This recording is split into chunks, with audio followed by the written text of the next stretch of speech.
Hello বন্ধুরা, আপনারা AEPS সার্ভিসটা কীভাবে অ্যাক্টিভেট করবেন সেটা নিয়ে বলছি। দেখুন, এখানে একটা অপশান আছে এইপিএস ফ্যানজুপে, ঠিক আছে। এই অপশানে আপনারা ক্লিক করবেন। করার পরে এখানে ব্যাঙ্ক টু ব্যাঙ্ক থ্রি দুটোই থাকবে। আপনারা ব্যাঙ্ক টু দিয়ে প্রথমে করবেন।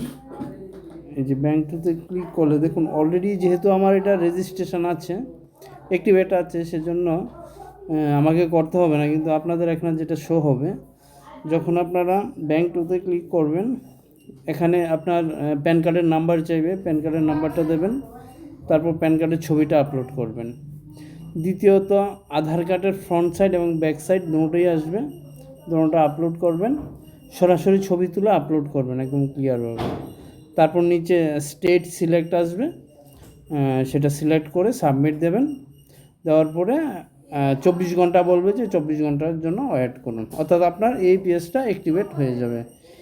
এতটুকু করে আপনারা আমাকে স্ক্রিনশটগুলো পাঠান, সঙ্গে মোবাইল নাম্বারটা পাঠাবেন। ধন্যবাদ।